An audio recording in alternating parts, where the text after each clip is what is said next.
Bonjour et bienvenue à vous, les années 4 pour votre guidance du mois d'octobre. Donc nous allons voir les énergies qui vous attendent pour ce mois d'octobre. Je rappelle le calcul jour, mois de naissance plus 7 parce que nous sommes en 2023. Vous additionnez tous les chiffres et vous faites un total qui vous fait arriver en dessous de 9. Donc si vous obtenez par exemple 41, c'est 4 plus 1, ça fait 5 et auquel cas vous êtes en année personnelle 5. C'est donc une guidance générale.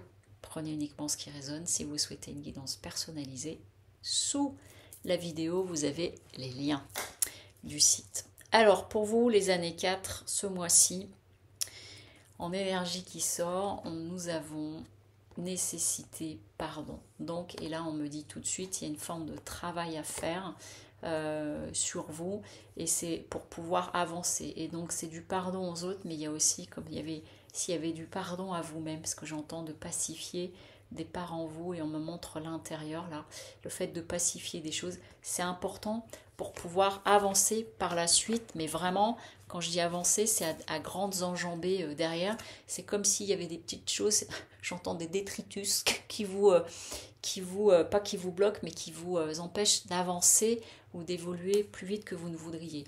On a le 2 de Pentacle. Donc le 2 de Pentacle, ça vient nous dire que justement vous êtes en train de jongler, mais c'est comme si vous étiez, tel que je l'entends, j'entends que vous jonglez entre deux énergies.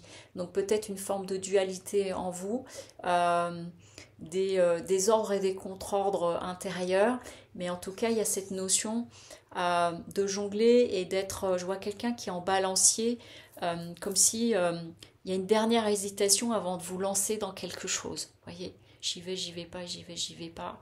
Et en fait, on est en train de vous dire, si, vas-y, il n'y a pas de problème. Surtout que en avançant et ces décisions-là, ça permet quoi? C'est que de toute façon, une fois que votre décision elle est prise, évidemment, vous avez votre libre arbitre. Mais là, on a quelqu'un qui avance sans regret, qui dit fin aux vaches maigres. Parce que le 5 de denier, c'est l'idée des vaches maigres, de mendier, etc. Là, ça veut dire terminé. Fin de la mendicité, mais sur tous les plans. On peut parler de financier, mais on peut parler au niveau affectif aussi.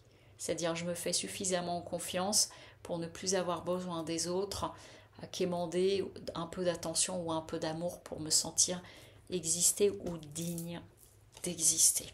Si c'est par rapport à un projet, on est en train de vous dire voilà, c'est enfin que ce soit un projet ou dans une avancée personnelle, avec le cavalier de bâton à l'envers, ça peut être un côté un petit peu trop fougueux, tout feu tout flamme, on y va et il y a besoin de recentrer légèrement les choses pour pouvoir avancer parce que c'est quand même la réussite qui vous attend derrière par rapport à ce à quoi vous aspirez.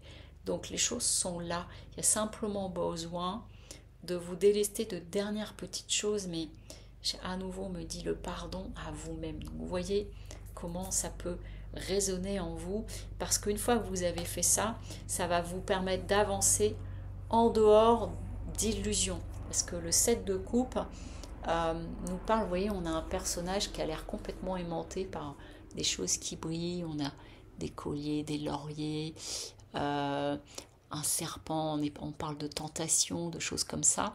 Et donc là, à l'envers, ça veut dire que je sors de toutes ces choses-là qui me donnent l'illusion de. Et au contraire, pour aller au plus juste en vous et vraiment à quelque chose qui va être nourrissant. Et ça suppose, voilà, terminer, il y a nécessité, y compris, j'entends, de pardonner en vous, mais de pardonner aux autres aussi, peut-être par rapport à des choses que vous avez vécues qui ont été très dures, qui vous ont empêché d'avancer. Puis là, en fait, vous dites, ok, maintenant je me délaisse de tout ça, en fait, je m'en fous, j'entends ça, vous voyez. En fait, ça m'appartient plus, je suis en train de donner du pouvoir à cette personne ou cette situation, mais finalement, il n'y a rien de plus à faire aujourd'hui, et si ce n'est de vous occuper de vous.